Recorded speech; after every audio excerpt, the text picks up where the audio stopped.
أعوذ بالله من الشيطان الرجيم. بسم الله الرحمن الرحيم. أسألونك ماذا ينفقون قل ما أنفقتم من خير فللوالدين والأقربين واليتامى والمساكين وابن السبيل وما تفعلوا من خير فإن الله به عليم. كتب عليكم القتال وهو خير لكم وعسى أن تكرهوا شيئا وهو خير لكم وعسى أن تحبوا شيئا وهو شر لكم والله أعلم وأنتم لا تعلمون. صدق الله العظيم. అనంత కరుణామయుడు అపార కృపాశీరుడు పాలకుడు పోషకుడు సర్వలోక ప్రభు అయిన అల్లాహ్ శుభనామంతో ప్రారంభిస్తున్నాను. సోదరులారా, సోదరిమణులారా, అయ్యలారా, అమ్మలారా, అస్సలాము అలైకుం వరహమతుల్లాహి వబరకాతుహు. దీని అర్థం సర్వలోక ప్రభు అయిన సృష్టికర్త అల్లాహ్ మన అందరి జీవితాలలో శాంతి శుభాలను కురిపించునుగాక. ఆమీన్. ఇది మేలు కోసం చేసే ఒక ప్రార్థన. దైవం చెప్తున్నాడు, మీకు ఎవరైనా సలాము చేసినట్లయితే, సలాం అంటే అర్థం ఏమిటంటే మీకు శాంతి దైవం ప్రసాదించుగాక అని ఒక ప్రార్థన చేయడం అన్నమాట. అంటే మన సాటి సోదరుని మీద మనము దైవం తరపు నుండి ఒక శాంతి కలగాలని, అతన్ని మేలు కొరకు, అంతే మంచి కొరకు మనం ప్రార్థన చేయడం అన్నమాట. అంతిమ గ్రంథం ఖురాన్లో చెప్తున్నాడు, మీకు ఎవరైనా సలాం చేస్తున్నట్లయితే మీరు దానికంటే మంచి పద్ధతిలో మీరు ప్రతి సలామును చేయండి అని దైవము చెప్పడం జరిగింది. ప్రవక్త ముహమ్మద్ సల్లల్లాహు అలైహి వసల్లం వారు ఒక సందర్భంలో చెప్పారు, మరి మీరు పరస్పరం విశ్వాసులుగా మారినంత వరకు మీరు స్వర్గంలో ప్రవేశించలేరు, మీరు పరస్పరం ఒకరినొకరు ప్రేమించుకోనంత వరకు మీరు విశ్వాసులుగా మారలేరు, మరి మీరు ఒకరినొకరు ఎక్కువగా ప్రేమించుకోవడానికి అత్యుత్తమమైనటువంటి మార్గం ఏమిటంటే మీరు ఒకరినొకరు సలాము చేసుకోండి అని ప్రవక్త వారు చెప్పారు. సహజంగా ఇది ముస్లింలు చేసే నమస్కారం అండి అని సహజంగా భావిస్తుంటాం. అది కాదు సోదరులారా, ఇది శాంతి కోసం చేసే ఒక ప్రార్థన అన్నమాట. అంటే మన సాటి సోదరుని మంచి కోసము, అతన్ని మేలు కోసము దైవాన్ని ప్రార్థించడం అన్నమాట. ఓ దైవమా, ఇతనికి శాంతిని ప్రసాదించు, ఇతని కష్టాలను తొలగించి, మరి ఇతనికి ఉన్నటువంటి సమస్యలన్నిటిని కూడా తొలగించి ఇతనికి శాంతిని, సంతృప్తిని ప్రసాదించు అని మనము మన సోదరుని కోసము ప్రార్థన చేయడం అన్నమాట. మరి ఎప్పుడైతే ఇది ఒక వ్యక్తి వింటాడో వెంటనే ప్రతిగా వా అలైకుం సలాం అంటాడు. దీని అర్థం ఏమిటంటే నీపై కూడా దైవం శాంతి కల్పించుగాక, నీపై కూడా దైవము శాంతిని కురిపించి నీకు మంచి చేయుగాక అని చెప్పేసి ప్రతిగా అతను ఆ సలాంకు జవాబిస్తాడు అనమాట. కాబట్టి సోదరులారా, ఇది మన అంతిమ ధర్మం. ఇస్లాం మనకు నేర్పినటువంటి ఉత్తమమైనటువంటి పద్ధతుల్లో ఒక పద్ధతి ఏమిటంటే, మరి ఒకరినొకరు పరిచయం ఉన్నా పరిచయం లేకపోయినా మరి ఈ విధంగా సలాం చెప్పడం అనేది ఇది ఆది నుండి కూడా మరి ప్రవక్తల అనుచర సమాజం యొక్క పద్ధతిగా ఉండింది. ఉదాహరణకు మనము ఖురాన్ కంటే ముందు వచ్చిన గ్రంథాలను పరిశీలించినట్లయితే మీకు శాంతి కలుగుగాక, మీకు సమాధానము కలుగుగాక అన్న పదాలు మనకు కనబడుతుంటాయి. క్రీస్తు యేసు ఎప్పుడు తన శిష్యుల వద్దకు వెళ్ళినప్పటికీ కూడా మీకు సమాధానము కలుగుగాక అని ప్రార్థించేవారు. దీనిని అరబీ భాషలో మనము మాట్లాడమంటే అస్సలాము అలైకుం అని అర్థం వస్తుందన్నమాట. కాబట్టి అస్సలాము అలైకుం అంటే మీకు సమాధానము కలుగుగాక, మీకు శాంతి కలుగుగాక అని అర్థం. సరే సోదరులారా, ఈ రోజున నేను మీ ముందు అరబీ వాక్యాలను చదివి వినిపించాను. అవి అంతిమ గ్రంథం దివ్య ఖురాన్ 2వ అధ్యాయము 215వ వాక్యం యొక్క అరబీ మూలము. దీని యొక్క తెలుగు అనువాదం వినండి. మేము ఏమి ఖర్చు చేయాలి అని ప్రజలు నిన్ను అడుగుతారు ఓ ప్రవక్త, మీరు వారికి ఈ విధంగా చెప్పండి, మీరు ఏమి ఖర్చు చేసిన దానిని మీ తల్లిదండ్రుల కొరకు, బంధువుల కొరకు, అనాథుల కొరకు, నిరుపేదల కొరకు, బాటసారుల కొరకు ఖర్చు చేయండి. మీరు ఏ మేలు చేసినా దానిని అల్లాహ్ తెలుసుకుంటాడు. సోదరులారా, చాలా ముఖ్యమైనటువంటి విషయాన్ని దైవం ఇక్కడ సెలవిస్తున్నాడు. అదేమిటంటే, ప్రపంచంలో మనిషిని దైవము 2 రకాల హక్కులను నిర్వర్తించడం కోసం పుట్టించాడు. 2 రకాల హక్కులు సోదరులారా. ఒక హక్కు ఏమిటంటే దేవుని యొక్క హక్కు. 2 ఏమిటంటే సాటి మానవుల యొక్క హక్కు. దేవుని యొక్క హక్కు అంటే ఆయన ఒక్కరిని మాత్రమే ఆరాధించడము, ఈ సృష్టికి కర్త ఒక్కడే అని తెలుసుకోవడము, అందరికీ దేవుడు ఒక్కడే అని విశ్వసించడము, ఇది ఆయన హక్కు, మన బాధ్యత. ఒకవేళ మనము ఆయన ఆరాధనలో ఏదైనా తక్కువ చేసినా, ఏదైనా లోపం చేసినా మనలను ఆయన క్షమించే అవకాశం ఉన్నది. కానీ ఇంకొక హక్కును మనం నిర్వర్తించవలసి ఉంటుంది. అదేమిటంటే సాటి మానవుల యొక్క హక్కులు. సాటి మానవుల హక్కుల్లో ప్రధానంగా తల్లిదండ్రుల హక్కులు ఉన్నాయి, భార్యాబిడ్డల హక్కులు ఉన్నాయి, ఇరుగు పొరుగు వారి హక్కులు ఉన్నాయి, అనాథుల హక్కులు ఉన్నాయి, బంధువుల హక్కులు ఉన్నాయి, ఇంకా మరి వితంతుల హక్కులు, నిరుపేదల హక్కులు, బాటసారుల హక్కులు. ఈ విధంగా మానవ హక్కులు, వీటిని నిర్వర్తించడం అనేది చాలా ముఖ్యమైనటువంటి విషయము. కాబట్టి ఈ హక్కులలో ఏదైనా కొరత మనము చేసామనుకోండి, మరి ఎవరి హక్కులైతే మనము కొల్లగొడుతుంటామో, నిర్వర్తించమో, వారు క్షమించే వరకు కూడా మన తప్పులు ఎంత మాత్రం కూడా క్షమించబడవు. దేవుని ఆరాధనలో తక్కువ చేసిన ఆయన మనల్ని క్షమించవచ్చు, కానీ సాటి మానవుల యొక్క హక్కులు నిర్వర్తించడంలో మనం ఏదైనా లోపాన్ని కనబరిచినట్లయితే మరి వాళ్ళు క్షమించినంత వరకు దైవం కూడా మనం క్షమించడు. ఉదాహరణకు, ఒక సాటి సోదరుని మనము బాధ పెట్టాము, అతని ఆస్తులను మనం కొల్లగొట్టాము, కాజేసామనుకోండి, అతనికి ఏదైనా బాధ కలిగించాము, శారీరకంగానో మానసికంగానో, ఆ సోదరుడు క్షమించినంత వరకు దైవం కూడా మన పాపాన్ని క్షమించడు. కాబట్టి ఈ విధంగా సాటి మానవుల యొక్క హక్కులు నిర్వర్తించడం అనేది చాలా ముఖ్యమైనటువంటి విషయము. కాబట్టి సోదరులారా, ఇక్కడ ప్రశ్న ప్రవక్త ముహమ్మద్ సల్లల్లాహు అలైహి వసల్లం వారిని అడిగారు ప్రజలు. ఏమని అడిగారు? మేము ఏమి ఖర్చు చేయాలి, ఎవరి మీద ఖర్చు చేయాలి అని అడిగారు.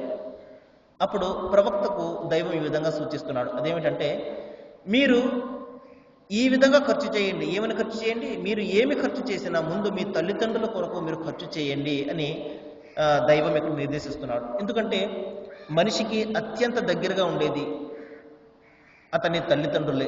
ముందుగా అతను తన తల్లిదండ్రులను హక్కులను నిర్వర్తించవలసి ఉంటుంది.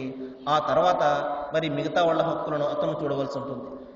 కాబట్టి సోదరులారా, సహజంగా మరి ఈ రోజున మనిషి తల్లిదండ్రుల హక్కులను మరి ఎంత మాత్రం కూడా నిర్వర్తించడం లేదు. ప్రవక్త ముహమ్మద్ సల్లల్లాహు అలైహి వసల్లం వద్దకు ఒక కేసు వచ్చింది. అదేమిటంటే, ఒక ముసలి వ్యక్తి ప్రవక్త వారి వద్దకు వచ్చి ఒక కంప్లైంట్ చేశాడు. అదేమిటంటే,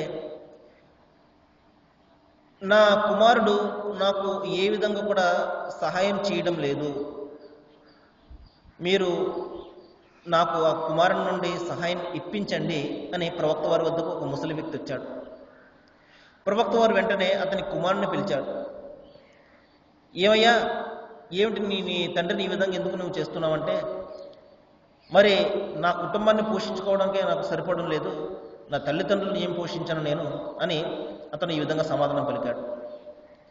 అప్పుడు ఆ ముసలి వ్యక్తి అన్నాడు, ఓ ప్రవక్త, ఇతను చిన్నపిల్లవానిగా ఉన్నప్పుడు నేను చాలా శక్తిమంతునిగా ఉండేవాడిని, నేను ఎక్కువగా సంపాదించేవాడిని, ఇతన్ని నేను చాలా ఎక్కువగా మరి అతని ఆనన పాలన చూశాను, పోషించాను, అతన్ని ఇంత గొప్ప పెద్దవాడిని చేశాను, ఇతని శక్తిని పుంజుకొని ఈ రోజున మరి అతను పని చేయడానికి అతను ఆ శక్తిని పుంజుకున్నాడు. నేను ముసలివాడిని అయిపోయాను, ఏమాత్రం కూడా నాకు శక్తి లేదు. అటువంటి సందర్భంలో అతని సంపాదనలో నాకు హక్కు లేదా అని చెప్పేసి ఆ ముసలి వ్యక్తి ప్రవక్త వారిని అడిగాడు. అప్పుడు ప్రవక్త వారు అన్నారు, ప్రవక్త వారికి కన్నీళ్ళు వచ్చేసాయి. వెంటనే చెప్పారు, నిస్సందేహంగా నీ కుమారుడు సంపాదించే దానిలో నీకు తప్పనిసరిగా వాటా ఉన్నది, హక్కు ఉన్నది అని చెప్పేసి ప్రవక్త వారు చెప్పారు. ఎందుకంటే ఈ రోజున కుమారుడు ఎంతగా పెద్దవాడయ్యాయి, ఇంత బలాన్ని సంపాదించుకుని, ఇంత జ్ఞానాన్ని సంపాదించుకుని, ఇంత ఉద్యోగాన్ని సంపాదించుకుని, ఇంత డబ్బును అతను సంపాదిస్తున్నాడు అంటే అది అతని తండ్రి అతను తినకుండా, అతను ఏమి కూడా మరి అతని కోసం దాచుకోకుండా తన బిడ్డ మీద ఖర్చు చేసిన కారణంగానే కదా. తండ్రి తిన్నా తినకపోయినా తన బిడ్డకు పెట్టాలని చూస్తాడు. ఈ విధంగా అతని కోరికలన్నీ కూడా అణుచుకొని తన బిడ్డను ఒక మంచి పొజిషన్కి, మంచి స్థాయికి తీసుకురావాలని మరి ఎంతగానో కృషి చేస్తాడు. తల్లిదండ్రులు కూడా, ఇద్దరు కూడా. మరి ఈ విధంగా వాళ్ళు త్యాగాలు చేస్తున్న తర్వాతే బిడ్డ మరి అతను పెద్దవాడు అవుతాడు, మరి జ్ఞానాన్ని సంపాదించుకుంటాడు, మరి ఒక ఉద్యోగాన్ని సంపాదించుకుంటాడు, డబ్బును సంపాదించుకుంటాడు. మరి ఇతని సంపాదన అంతా కూడా అతని తల్లిదండ్రుల యొక్క భిక్షే కదా. తల్లిదండ్రులు ఆ విధంగా కష్టపడబట్టే కదా అతను ఆ విధమైన స్థాయికి చేరుకోగలిగాడు. కాబట్టి ఇతను సంపాదనలో తప్పనిసరిగా తల్లిదండ్రులకు హక్కు ఉంటుందని ప్రవక్త వారు అందుకని అతను నిర్దేశించడం జరిగింది.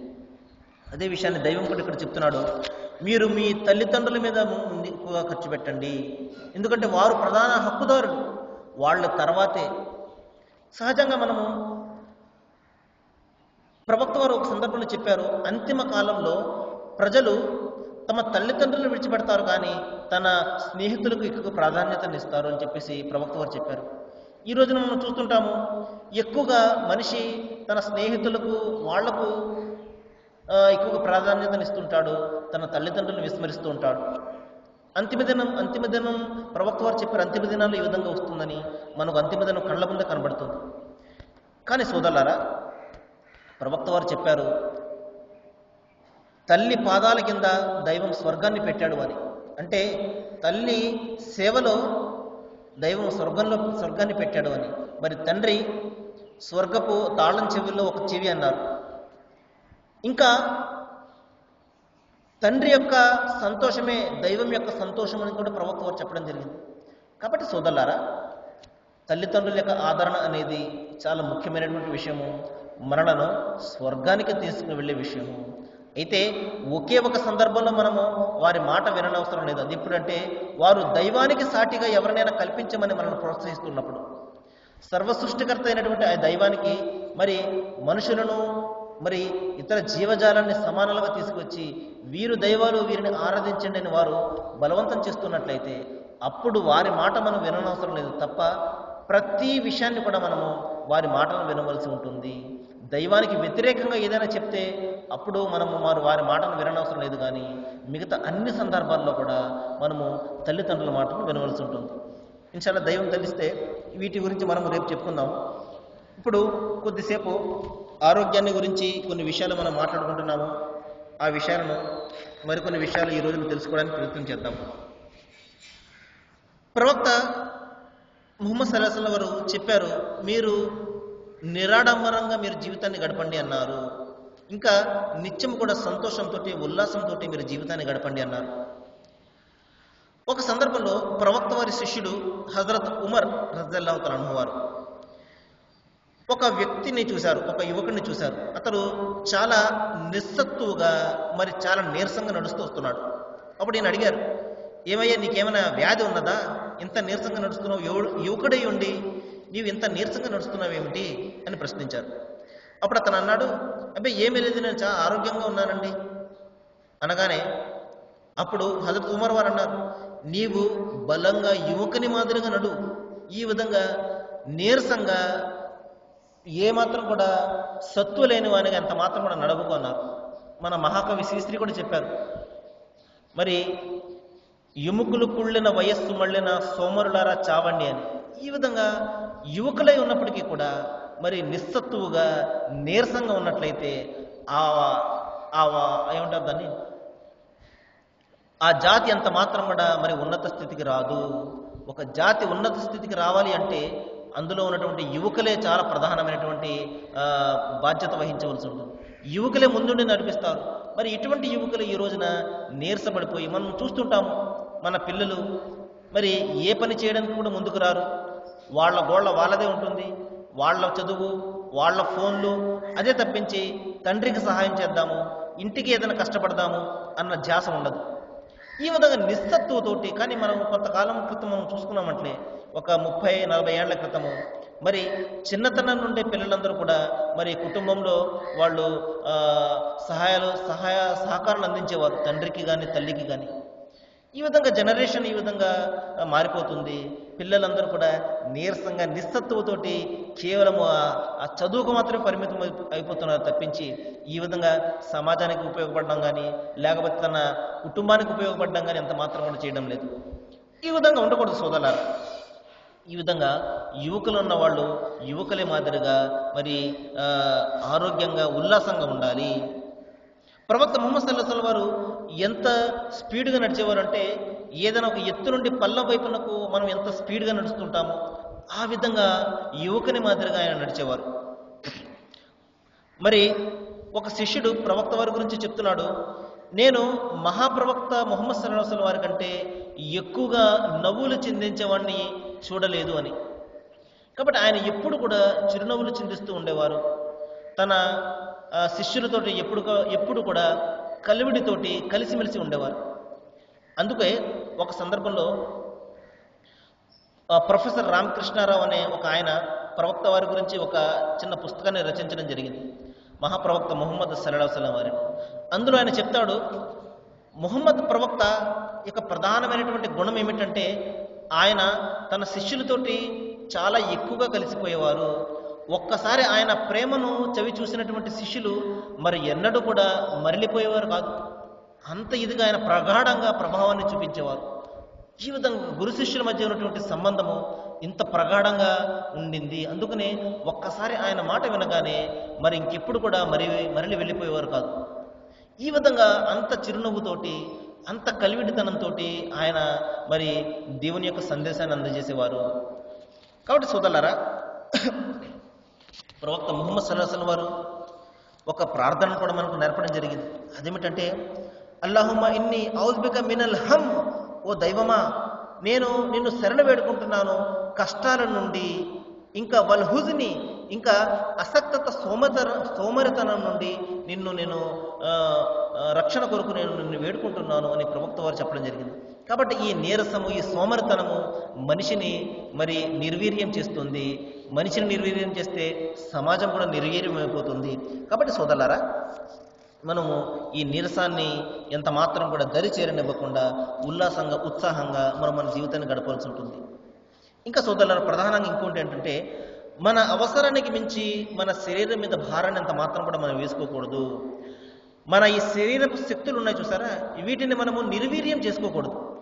ఈ శక్తి సామర్థ్యాలను మనము దేవుని కోసం ఖర్చు పెట్టాలి, మంచి సమాజ నిర్మాణం కోసం మనం ఖర్చు పెట్టాలి, శాంతియుత సమాజ స్థాపన కోసం మనం ఖర్చు పెట్టాలి. కానీ మన శక్తి సామర్థ్యాలు ఈ విధంగా నిర్వీర్యమైపోతున్నాయి. ఈ రోజున కేవలం వ్యర్థమైనటువంటి విషయాలను నిర్వీర్యమైపోతున్నాయి. సినిమాలలో, షికార్లలో, ఆటలలో, పాటలలో ఈ విధంగా మన యువకుల శక్తి సామర్థ్యాలన్నీ కూడా ఏమాత్రం కూడా పనికి రాకుండా మరి సెల్ ఫోన్స్లో, చాటింగ్స్లో, ఇంటర్నెట్లలో ఈ విధంగా అనవసరమైనటువంటి బాతాఖానీలలో మన యువత ఈ రోజున నిర్వీర్యమైపోతుంది. కానీ సోదరులారా, ఏ జాతి అయినా ఉన్నతమైనటువంటి స్థానం పొందాలంటే, మనము చరిత్రను చూసుకున్నామంటే మహా విప్లవాలన్నీ కూడా యువకుల ద్వారానే సాధ్యమయ్యాయి. కానీ అటువంటి యువశక్తి ఈ రోజున నిర్వీర్యమైపోయి నీరసమైపోతుందన్నమాట ఇటువంటి వ్యర్థమైనటువంటి విషయాలను. కాబట్టి తల్లిదండ్రులు వాళ్ళను మనం నిర్దేశించవలసి ఉంటుంది. వాళ్ళ శక్తియుక్తుల్ని, శక్తి సామర్థ్యాలని సరైనటువంటి మార్గంలో పయనించే విధంగా మనం వాళ్ళని దశానిర్దేశం చేయాలి, మార్గనిర్దేశం మనం చేయాలి. ఈ విధంగా వ్యర్థమైనటువంటి అలవాట్లలో వారు తమ శక్తి సామర్థ్యాలను నిర్వీర్యం చేసుకోకుండా వారి శక్తి సామర్థ్యాలను సమాజం కోసము, దైవం కోసము మనం ఖర్చు పెట్టేలాగా వాళ్ళను మనము మార్చవలసి ఉంటుంది. కాబట్టి సోదరులారా, ఈ విధంగా ప్రవక్త ముహమ్మద్ సల్లల్లాహు అలైహి వసల్లం ఒక సందర్భంలో చెప్పారు, మీలో ఎంత పని చేయగల శక్తి ఉంటే అంతే పని చేయండి. ఎందుకంటే దైవము తన దాసుల మంచి కార్యక్రమాలను ఆదరించడంలో ఎంత మాత్రం కూడా అలసిపోరు. ప్రార్థన చేసి మనమే అలసిపోతాం తప్పించి దైవము ఆ ప్రార్థనను ఆలకించడానికి ఎంత మాత్రం కూడా అలసిపోడు. కాబట్టి ఎక్కువ ప్రార్థన చేస్తే ఆయన సంతోషిస్తాడు, తక్కువ ప్రార్థన చేస్తే ఆయన అంగీకరించడు అన్న ప్రశ్న కాదు సోదరులారా. మన సంకల్పం అనేది చాలా ప్రధానమైనటువంటి విషయము. మనము ఎంతగా ఎక్కువగా దైవాన్ని మనము ప్రేమిస్తున్నాము, ఎంత ఎక్కువగా మనము ఆయనను ఆరాధిస్తున్నాము అన్న మన సంకల్పం అనేది ప్రధాన విషయం. కానీ ఎంతసేపు చేస్తున్నాము అనేది ఇది ఇక్కడ ప్రధానం కాదు సోదరులారా.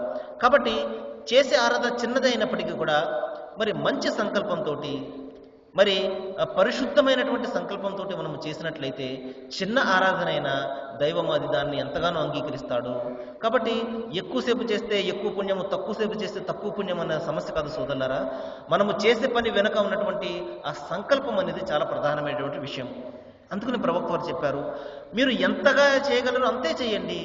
చేయలేనటువంటి పనులు మీ నెత్తి మీద పెట్టుకుని, ఆరాధనను మీ నెత్తి మీద పెట్టుకుని మిమ్మల్ని మీరు కష్టపెట్టుకోకండి అని ప్రవక్త వారు నిర్దేశించడం జరిగింది. దైవం ఎంత మాత్రం కూడా అలసిపోడు, మనిషే ప్రార్థన చేస్తూ చేస్తూ అలసిపోతాడు. మరి ఒక సందర్భంలో ప్రవక్త ముహమ్మద్ సల్లల్లాహు అలైహి వసల్లం వారు చెప్పారు, మనిషి దేహము కొంత ఎండలోనూ కొంత నీడలోనూ ఉండకూడదు అని చెప్పేసి ప్రవక్త వారు చెప్పారు. అంటే ఇక్కడ ఈ ఎండ అనేది మరి కొంత తగిలి కొంత తగలకుండా ఉంటే ఆరోగ్యపరమైనటువంటి సమస్యలు వస్తాయి. కాబట్టి ఇటువంటి చిన్న చిన్న విషయాలను కూడా ప్రవక్త ముహమ్మద్ సల్లల్లాహు అలైహి వసల్లం వారు మరి తన శిష్యులకు చెప్పడం జరిగింది. మరి కొంత ఎండ కొంత నీడలో ఉండకుండా ఈ విధంగా ఉండకండి, మీరు ఆరోగ్యం పాడవుతుందని చెప్పేసి ఈ విధంగా ఆరోగ్యానికి సంబంధించి చాలా శ్రద్ధను తీసుకునేవారు. ఖాళీ సమయాలలో మరి వాళ్లకు ఈత పోటీలు లాంటివి, గుర్రె పందాలు లాంటివి పెట్టి వారి శారీరకమైనటువంటి ఆరోగ్యం కోసం ప్రవక్త వారు ఎంతగానో మరి కృషి చేసేవారు. ఎందుకంటే మనిషి ఎప్పుడైతే శారీరకంగా మరి ఫిట్గా ఉంటాడో అతని మనసు కూడా అంతే ఫిట్గా ఉంటుంది. సరే సోదరులారా, మరికొన్ని విషయాలు మనము రేపు మాట్లాడుకోవడానికి ప్రయత్నం చేద్దాము. మరి ఏ విషయాలైతే మనం ఇక్కడ చర్చించుకుంటున్నామో, ముచ్చటించుకుంటున్నామో వీటి మీద దైవము మరింత అవగాహన మనకు కల్పించేలాగా, మరి మనము వీటిని ఆచరించేలాగా, మన జీవితంలో వీటిని మనము అనుసరించేలాగా దైవము మనందరికీ కూడా జ్ఞానాన్ని ప్రసాదించాలని నేను వేడుకుంటూ ముగిస్తున్నాను. వాఖిరు దవానా అనిల్ హమ్దులిల్లాహి రబ్బిల్ ఆలమీన్. అస్సలాము అలైకుం.